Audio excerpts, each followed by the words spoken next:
Assalamualaikum warahmatullahi wabarakatuh. Kami dari kelompok 6 di sini kami akan mempresentasikan hasil makalah kami yang kami kerjakan dengan secara individu. Wabarakatuh. Saya Tira Rahmawati dari Prodi S1 Ilmu Keperawatan kelas 1C. Di sini saya akan mempresentasikan hasil makalah saya yang berjudul penyakit batu ginjal yang diderita oleh orang dewasa. Batu ginjal terbentuk bila konsentrasi metal atau garam dalam urin mencapai nilai yang memungkinkan kristal yang akan menggumpal pada tubulus ginjal atau ureter. Meningkatnya konsentrasi garam-garam ini disebabkan adanya kelainan metabolisme atau pengaruh lingkungan. Sebagian besar batu ginjal merupakan garam kalsium, fosfat, oksalat, serta asam urat. Batu ginjal lainnya adalah baru sistem tetapi jarang terjadi. Batu ginjal adalah rasa nyeri pada abdomen, mual muntah, infeksi pada saluran kemih, dan sering buang air kecil. Penyakit ini sering kambuh kembali. Agar bisa dilakukan upaya penyembuhan yang tepat, hendaknya dilakukan analisis terhadap jenis dan penyakit yang menjadi penyebabnya. Batu ginjal adalah bentuk deposit mineral paling umum, oksalat dan fosfat. Namun asam urat dan kristal lain juga membentuk batu. Meskipun kalkus ginjal dapat terbentuk di mana saja dari saluran perkemihan, batu ini paling umum ditemukan pada pelvis dan kali ginjal. Batu ginjal adalah batu atau kalkuli di dalam nefron dan keberadaannya dapat menghambat aliran urin, terjadi obstruksi. Selain itu dapat menyebabkan nyeri yang luar biasa dan ketidaknyamanan. Lalu ada dampak penyakit batu ginjal. Gejala penyakit batu ginjal baru akan terasa ketika batu sudah berukuran besar kisaran 2 mm dan kondisi batu sudah menghalangi jalan keluarnya air kencing sehingga membuat lapisan dinding ureter menjadi iritasi dan luka. Oleh karena itu tersebut tidak banyak penderita penyakit batu ginjal yang menikmati kencing bercampur darah. Zaman sekarang banyak sekali orang yang terkena penyakit dan mereka tak menyadari seperti penyakit yang satu ini. Gejala batu ginjal biasanya tidak akan dirasakan setiap penderitanya ketika ukuran batu masih kecil sehingga mudah akan keluar dari tubuh melalui saluran ureter dengan mudah. Ureter merupakan saluran yang menyembuhkan ginjal dengan kandung kemih. Fenomena batu ginjal yang muncul apabila batu bergesekan dengan ureter membuat nyeri pada pinggang, perut bagian bawah dan samping, dan bagian selangkangan. Obat penghancur batu ginjal di apotek. Ada juga gejala yang dirasakan untuk masing-masing penderita penyakit batu ginjal seperti urin menjadi keruh dan berbau tidak sedap, badan terasa lemas, menggigil, dan demam tinggi. Jika ginjal bagian kanan yang menderita sakit, maka pinggang bagian kanan juga akan merasakan sakit. Begitu juga sebaliknya. Batu ginjal adalah salah satu penyakit yang sangat berbahaya apabila tak segera diobati. Penyakit yang berbentuk batu ini dapat mengancam hidup, bahkan dapat menyebabkan kematian. Lalu ada prevalensi. Penyakit batu ginjal merupakan masalah kesehatan yang cukup serius baik di Indonesia maupun di dunia. Batu ginjal adalah suatu keadaan di mana terdapat satu atau lebih batu di ginjal maupun di saluran kemih. Batu ginjal banyak diderita oleh laki-laki dengan angka kejadian 3-4 kali lebih banyak dibanding pada wanita. Rentang umur pada penyakit ini adalah 3-60 tahun. Biasanya laki-laki akan mengalami batu ginjal pada umur 40 tahun dan meningkat drastis saat usia 70 tahun. Sedangkan pada wanita pada usia 50 tahun, angka kejadian batu ginjal di Indonesia pada 2002 adalah 37.636 kasus. Baru dengan jumlah kunjungan 58.969 orang. Sedangkan jumlah pasien yang dirawat 19.018 orang dengan jumlah kematian 378 orang. Batu ginjal terus dapat menetap dan perlahan membesar di dalam ginjal sehingga dapat menyebabkan permanen pada ginjal. Beban ekonomi akibat penyakit ini sangat besar. Di USA tahun 2000 biaya total untuk pengobatan penyakit ini 2,1 miliar dolar, meliputi 971 juta dolar untuk pasien rawat inap, 607 juta dolar untuk pasien rawat jalan dan kunjungan praktek dokter, serta 490 juta dolar untuk pelayanan gawat darurat. Angka-angka tersebut menggambarkan kenaikan sebesar 50% bila dibandingkan dengan 1994. Sayangnya di Indonesia belum ada data mengenai beban biaya kesehatan untuk batu ginjal dan saluran. Apakah ada yang ingin ditanyakan atau ada yang kurang jelas? Ada pertanyaan. Bagaimana dampak batu ginjal? Sebutkan.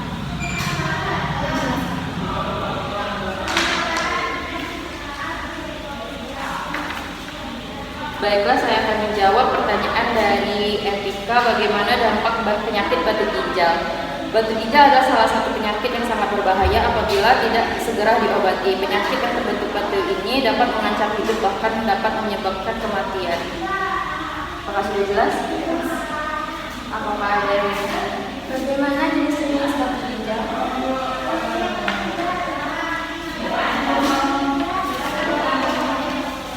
Baiklah, saya akan menjawab pertanyaan dari Dela.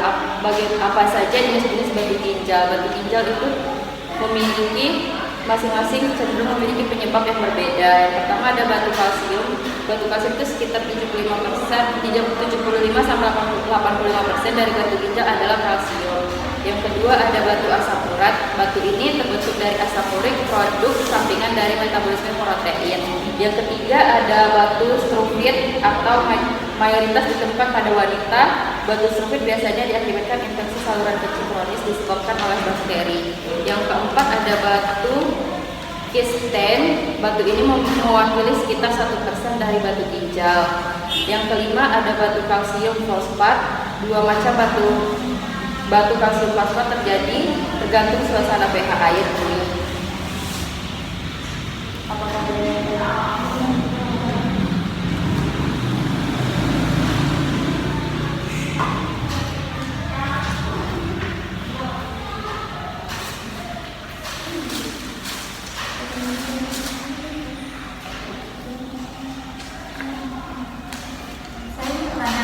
bagaimana pengobatan dan pencegahannya?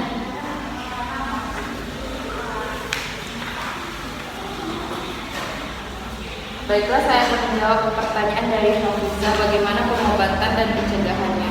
Pengobatannya adalah dan cara pencegahannya adalah minum banyak cairan akan meningkatkan pembentukan air putih dan membantu pengeluaran batu. Jika batu telah keluar, maka tidak perlu lagi dilakukan pengobatan segera. Nyeri akibat kolik bisa dikurangi dengan obat pereda nyeri.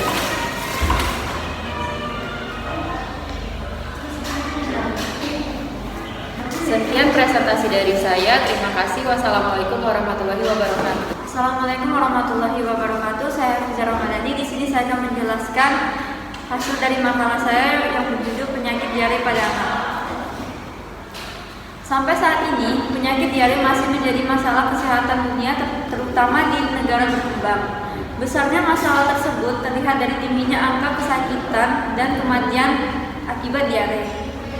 Dari tahun ke tahun, diare tetap menjadi salah satu penyakit yang menyebabkan mortalitas dan malnutrisi pada anak. Diare atau dikenal dengan sebutan menstruasi memang merupakan penyakit yang masih banyak terjadi pada masa kanak dan bahkan menjadi salah satu penyakit yang menjadi penyebab kematian anak yang berusia di bawah 5 tahun. Menurut data WHO pada tahun 2009, diare adalah penyebab kematian kedua pada anak di bawah umur 5 tahun. Secara global, setiap tahunnya ada sekitar 2 miliar kasus diare dengan angka kematian 1,5 juta per tahun. Pada negara berkembang, anak-anak usia di bawah 3 tahun rata-rata mengalami 3 episode diare per tahun. Setiap episodenya, diare akan menyebabkan kehilangan nutrisi yang dibutuhkan anak-anak tumbuh, sehingga diare merupakan penyebab utama malnutrisi pada anak.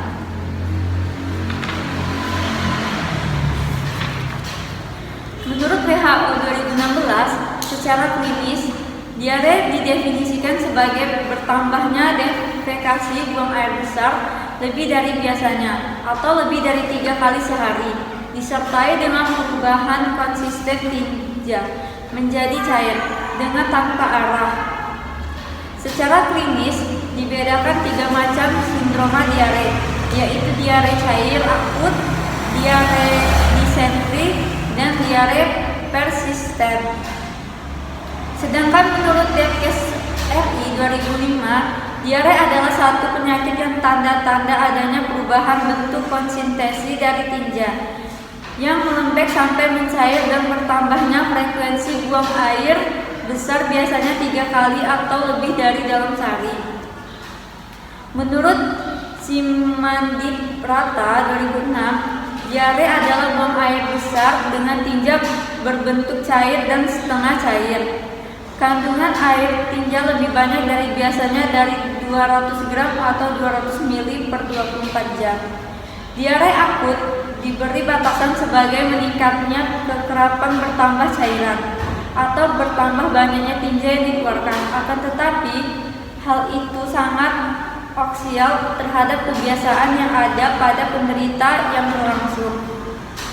Apabila diare berlangsung antara 1 sampai 2 minggu, maka dikatakan diare yang berkepanjangan. Mengklarifikasi jenis diare menjadi 4 kelompok, yaitu diare akut, disentri, diare persisten, dan diare dengan masalah lain. Penyebab diare. Diare dapat menyebabkan hilangnya sejumlah air dan elektrolit, terutama natrium dan kalium, dan sering disertai dengan asidosis osial. Dehidrasi dapat diklarifikasikan berdasarkan aksial air atau keseimbangan serum elektrolit. Setiap kehilangan berat badan yang melampaui 1% dalam sehari merupakan hilangnya air dari tubuh. Kehidupan bayi jarang dapat dipertahankan apabila aksial melampaui 15%. Diare akut dibagi menjadi 4 penyebab, yaitu bakteri, virus, parasit, dan non-infeksi. Yang ditanyakan. Baiklah, saya ingin bertanya, bagaimana pencegahan diare? Saya akan menjawab pertanyaan dari Kira. Pencegahan diare. Pencegahan diare dibagi menjadi 3. 1. Pencegahan primer, yaitu dengan penyediaan air bersih, tempat pembuangan tinja, status gizi, pemberian air susu ibu atau ASI, kebiasaan mencuci tangan, imunisasi. 2. Pencegahan sekunder. Dan 3. Pencegahan tersier. Baiklah, saya ingin bertanya bagaimana penularan diare. Baiklah, saya akan menjawab pertanyaan dari Kira. Diare dapat ditularkan dengan berbagai cara yang mengakibatkan timbulnya infeksi, antara lain makanan dan minuman yang sudah terkontaminasi, baik yang sudah dicemari oleh serangga atau kontaminasi oleh tangan yang kotor. 2.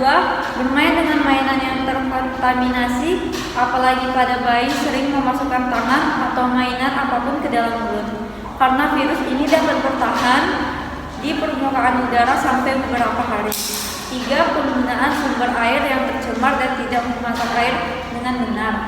4. Pencucian dan pemakaian botol susu yang tidak bersih.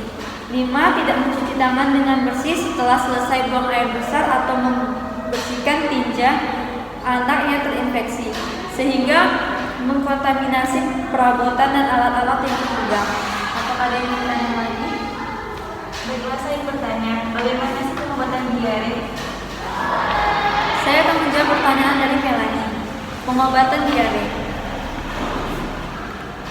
Cara untuk mengobati diare adapun program lintas diare, yaitu 1. Rehidrasi menggunakan oralit osmolalitas rendah. 2. Zinc diberikan selama 10 hari berturut-turut. 3. Teruskan pemberian ASI dan minuman. 4. Antibiotik selektif. 5. Nasihat kepada orang tua atau pengasuh. Sekian dari presentasi saya akhiri. Wassalamualaikum warahmatullahi wabarakatuh. Assalamualaikum warahmatullahi wabarakatuh. Perkenalkan, nama saya Fika Tirani dari kelas 1C Keperawatan. Di sini saya akan mempresentasikan hasil makalah saya yang berjudul Penyakit pada Sistem Reproduksi Manusia dan Cara Pencegahannya. Salah satu yang dipelajari dari anatomi fisiologi manusia adalah sistem reproduksi, di mana reproduksi adalah salah satu cara yang dilakukan oleh manusia untuk mempunyai keturunan. Alat reproduksi pada manusia secara garis besar dibagi atas 2, yaitu reproduksi pria dan reproduksi wanita. Alat reproduksi pria terdiri dari penis, sekrotum, testi, saluran kemih, dan kelenjar kelamin. Sedangkan alat reproduksi wanita adalah bagian-bagian tubuh yang berfungsi dalam proses melanjutkan keturunan. Bila tidak berfungsi, maka akan dengan sendirinya akan amat mengganggu fungsi reproduksi wanita.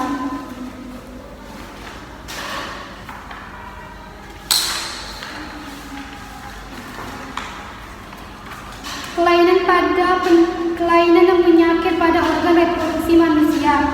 Gangguan kelainan pada alat reproduksi pria wanita dapat mengalami gangguan baik disebabkan oleh kelainan maupun penyakit. Penyakit pada sistem reproduksi manusia dapat disebabkan oleh juga virus maupun bakteri. Penyakit yang menyerang sistem reproduksi manusia dinamakan juga penyakit kelamin. Pada umumnya, penyakit kelamin ditularkan melalui hubungan seksual. Penyakit tersebut dapat menyerang pria maupun wanita.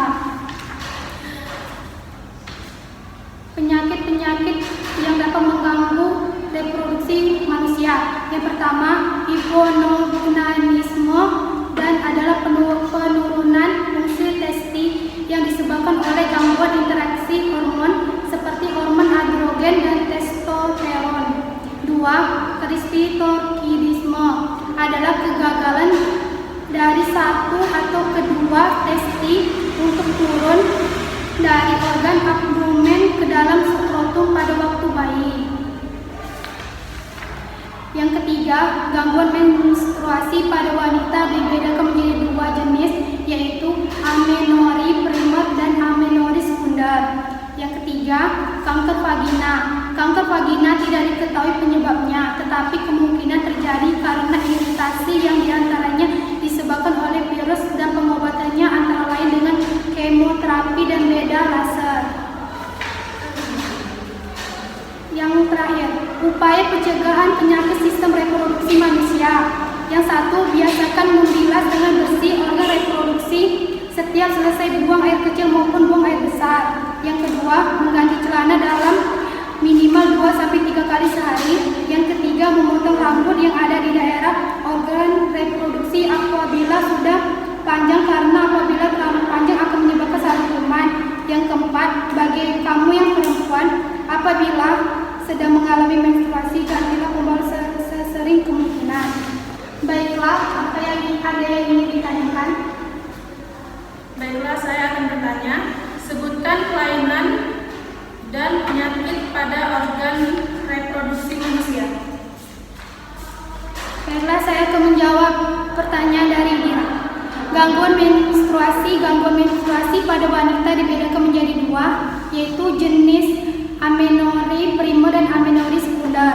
Yang kedua, kanker vagina. Kanker vagina tidak diketahui penyebabnya, tetapi kemungkinan terjadi karena iritasi yang diantaranya disebabkan oleh virus.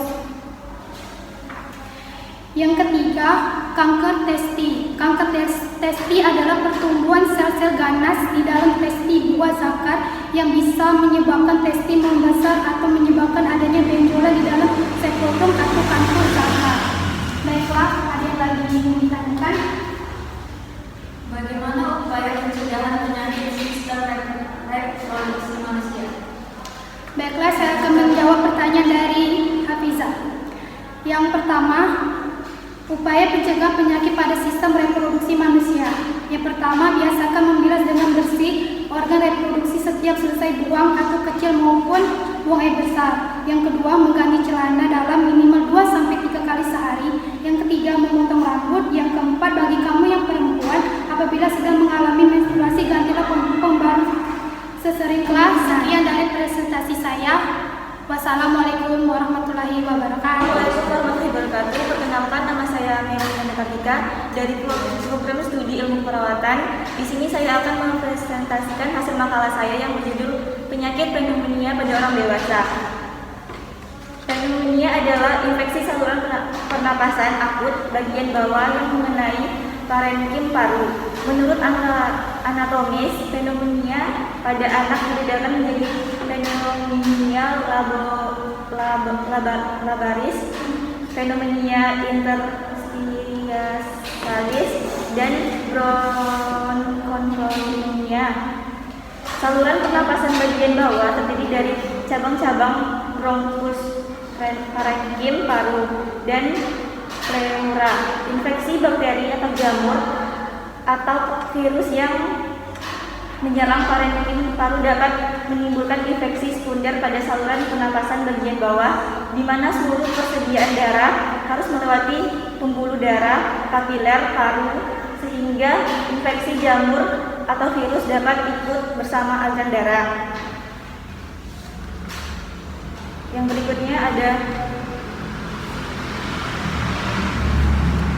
klarifikasi pneumonia dibagi menjadi 3, yaitu yang pertama berdasarkan klinis dan epidemiologis, pneumonia community, yang B-nya pneumonia nasophonia, pneumonia aspirasi, pneumonia pada penderita imunokomproset.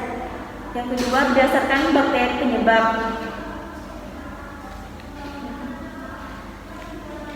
Berikut tanda-tanda dan gejala pneumonia. Secara umum dapat dibagi menjadi 1. Manifestasi non-spesifik infeksi dan toksitasi berupa demam, sakit kepala, iritabel, gelisah, malaise, nafsu makan kurang, keluhan gastrointestinal.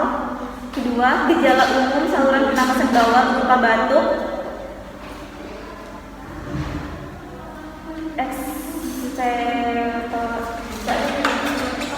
Assalamualaikum warahmatullahi wabarakatuh. Perkenalkan, nama saya Melina Kartika dari program studi ilmu perawatan. Di sini saya akan mempresentasikan hasil makalah saya yang berjudul penyakit pneumonia pada orang dewasa.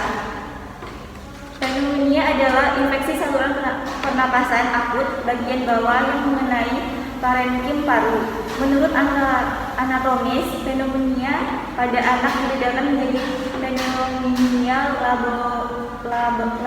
labaris, pneumonia interstitialis, dan bronchopneumonia.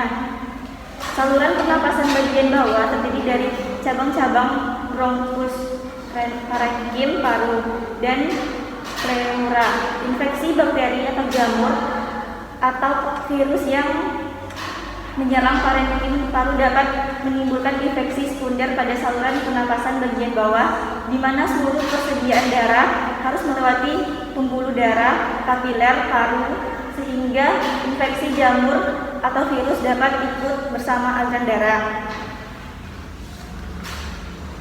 Yang berikutnya ada klarifikasi pneumonia dibagi menjadi 3, yaitu yang pertama berdasarkan klinis dan epidemiologis, pneumonia community, yang B-nya pneumonia nasophonia, pneumonia aspirasi, pneumonia pada penderita imunokomproset. Yang kedua berdasarkan bakteri penyebab. Berikut tanda-tanda dan gejala pneumonia. Secara umum dapat dibagi menjadi 1. Manifestasi non-spesifik infeksi dan toksitasi berupa demam, sakit kepala, iritabel, gelisah, malaise, nafsu makan kurang, keluhan gastrointestinal. Kedua, gejala umum saluran pernapasan bawah berupa batuk,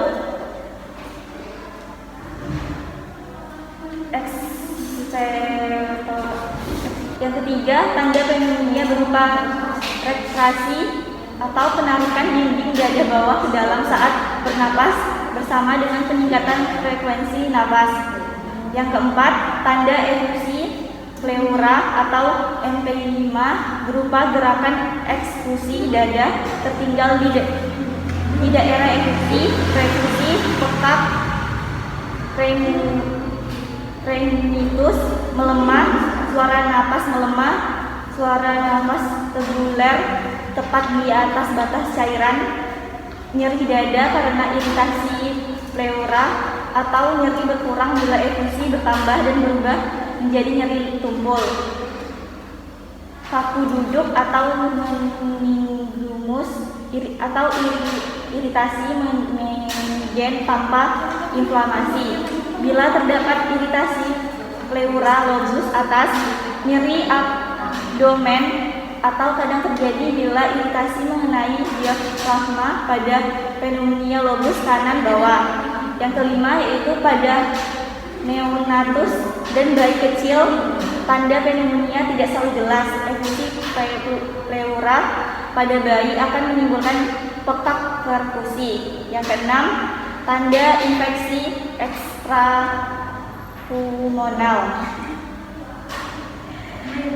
Yang selanjutnya, faktor resiko pneumonia. Yang pertama, usia di atas 65 tahun. Yang kedua, aspirasi spread oropharyngeal.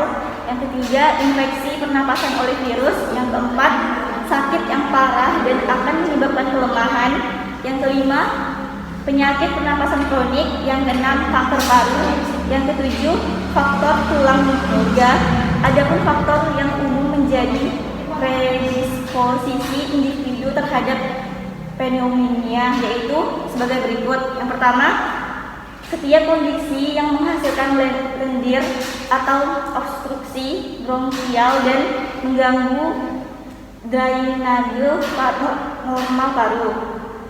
Yang kedua, pasien imunosupresif dan mereka dengan jumlah neotropikal rendah. Yang ketiga, individu yang merokok akan beresiko pneumonia karena asap rokok mengganggu aktivitas mucosilaris. Yang keempat, setiap pasien yang diperbolehkan berbaring secara pasif dalam waktu yang lama, relatif imobil dan bernapas dangkal maka akan beresiko terhadap bronkopneumonia. Baiklah, apakah ada yang bertanya?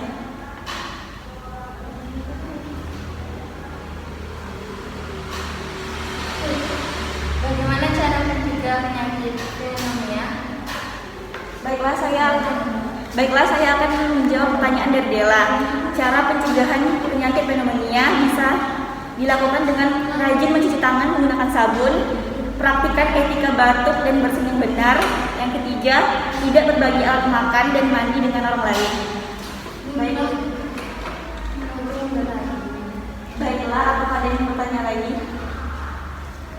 Saya ingin bertanya, penyakit pneumonia disebabkan oleh?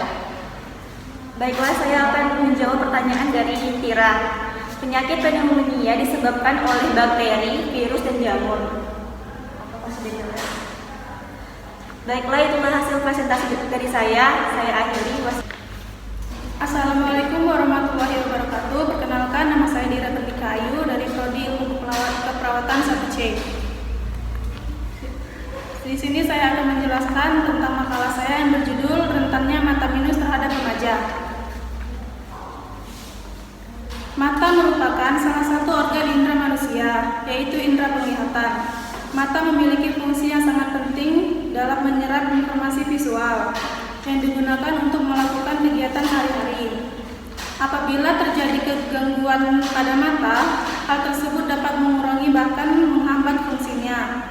Gangguan terhadap penglihatan banyak terjadi, mulai dari gangguan ringan sampai gangguan berat yang bisa menyebabkan kebutaan. Salah satu gangguan pada mata adalah kelainan refleksi yang dapat mengganggu fungsi mata tersebut. Kelainan refleksi adalah kelainan pembiasan sinar pada mata sehingga sinar tidak difokuskan pada retina atau bintik kuning. Kelainan ini terjadi ketika bayangan benda yang datang tidak jatuh tepat di retina karena bentuk mata yang abnormal.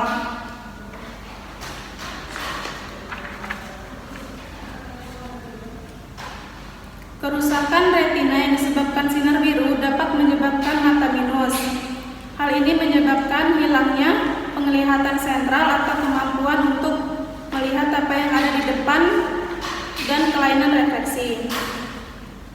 Kelainan refleksi dapat diatasi dengan menggunakan kacamata atau lensa kotak. Jenis refleksi yang umum dikenal antara lain rabun jauh. Potensi sakit mata terutama datang dari LCD backlight yang ada pada layar ponsel. Sebab radiasi LCD backlight akan membuat otot mata menjadi lebih mudah lelah.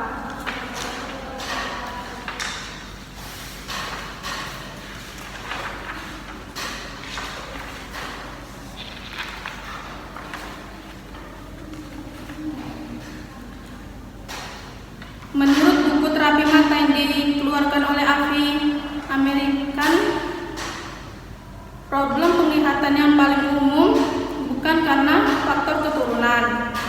Yang menjadi penyebabnya adalah developmental visual problem yang biasanya membentuk diri menjadi gerakan mata yang buruk, kesulitan konvergen, ketiadaan persepsi kedalaman, dan mata malas dan juling.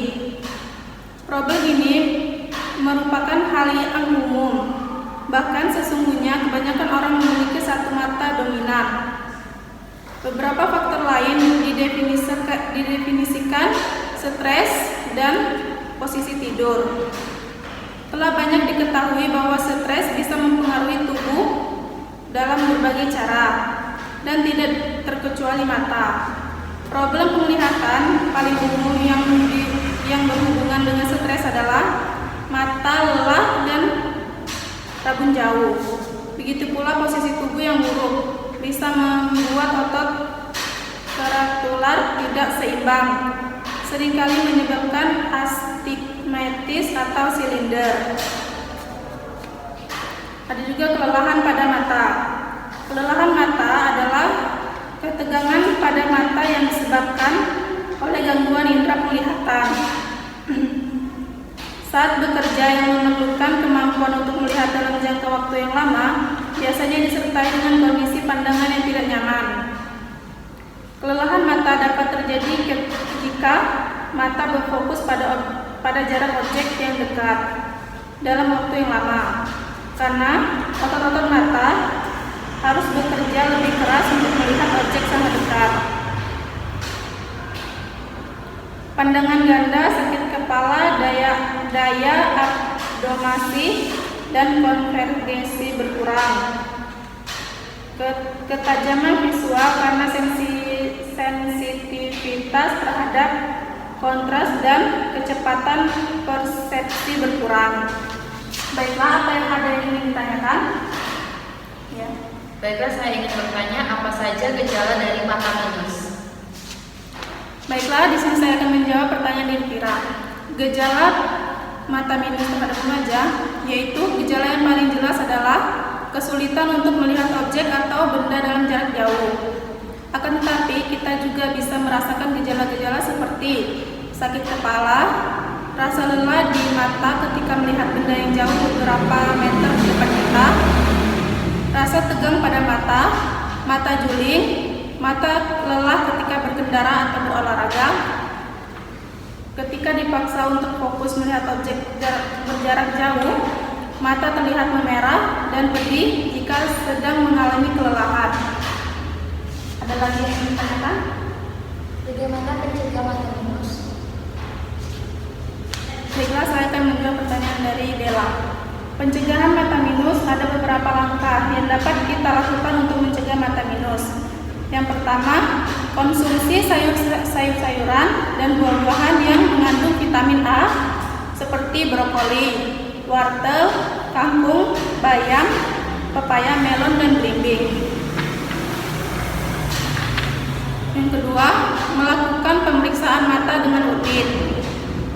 Membaca di tempat yang cukup penerangannya, mencegah aktivitas melihat dekat dalam waktu yang lama tanpa istirahat, kurangi terlalu sering berada di tempat gelap, batasi waktu menggunakan gadget, menggunakan kacamata, istirahatkan mata saat mulai terasa lelah, perbanyak beraktivitas di luar ruangan.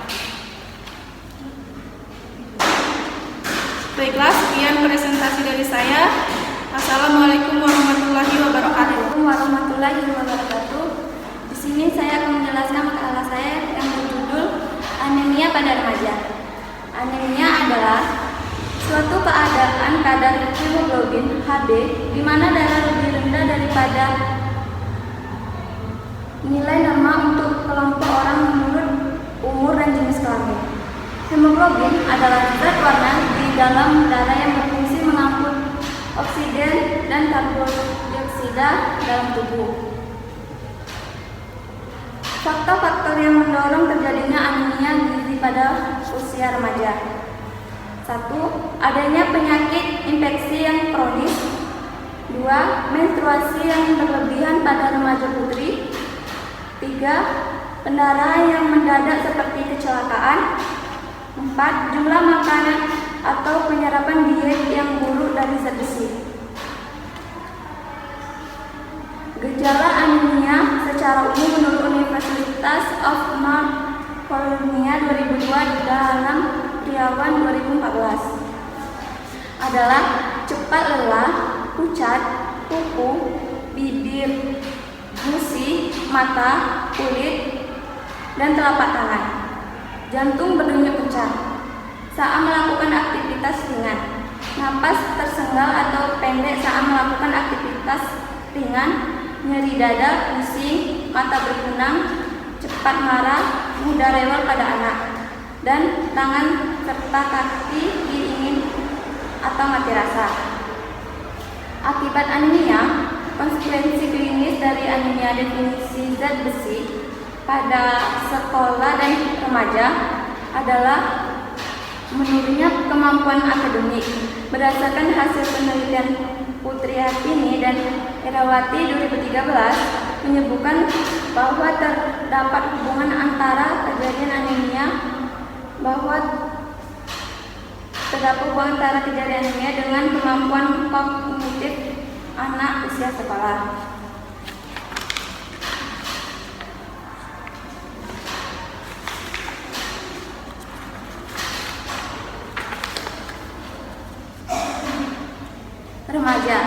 Remaja adalah individu baik perempuan maupun laki-laki yang berada pada usia antara anak-anak dan dewasa. Selama proses tubuh kembang menuju dewasa berdasarkan kematangan sosial dan seksual, usia remaja dikelompokkan menjadi 3 tahap, yaitu masa remaja awal atau dini, usia 11-13 tahun, masa remaja pertengahan, usia 14-16 tahun, dan masa remaja lanjut, usia 17-20 tahun. Pendidikan gizi. Menurut WHO 1987 dalam Suvaryasa 2013, pendidikan gizi adalah usaha yang terencana untuk meningkatkan status gizi melalui perubahan perilaku. Penyaluran gizi supaya masyarakat dapat mencapai status kesalahan optimal. Tujuan jangka menegang penyaluran gizi adalah terbentuknya perilaku sehat di bidang gizi, sedangkan tujuan jangka pendek penyaluran gizi adalah memberikan pengertian sikap dan norma positif di bidang gizi. Pengetahuan gizi. Gizi adalah hasil penginderaan manusia atau hasil tahu seseorang terhadap objek melalui indera yang memiliki mata, hidung, telinga, dan sebagainya. Pada waktu penginderaan sampai menghasilkan pengetahuan. Faktor yang mempengaruhi pengetahuan seseorang tersebut diantaranya adalah pendidikan, umur, minat, pengalaman, lingkungan budaya, dan informasi. Sikap gizi kesehatan. Sikap adalah penilaian seseorang terhadap suatu stimulus atau objek. Sikap tidak dapat langsung dilihat, tetapi dapat diterjemahkan dalam perilaku yang tertutup. Apakah ada yang ingin bertanya?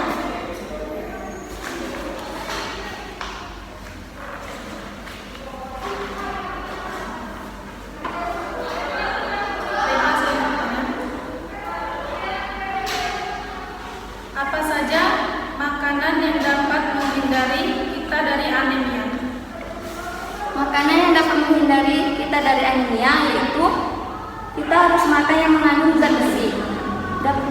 Contohnya seperti daging, ikan, hati ayam, bayam, dan daun singkong, buah-buahan, dan biji-bijian. Saya akan bertanya, bagaimana tanda dan gejala anemia? Tanda dan gejala anemia adalah dapat berkaitan dengan kecepatan penurunan kadar hemoglobin. Karena penurunan kadar hemoglobin mempengaruhi kapasitas bahwa oksigen, maka setiap pada anehnya, defisiensi zat besi akan menimbulkan sesak napas. Itulah hasil makalah saya. Wassalamualaikum warahmatullahi wabarakatuh. Hasil dari presentasi makalah kami. Jika ada kesalahan kami mohon maaf. Wassalamualaikum warahmatullahi wabarakatuh.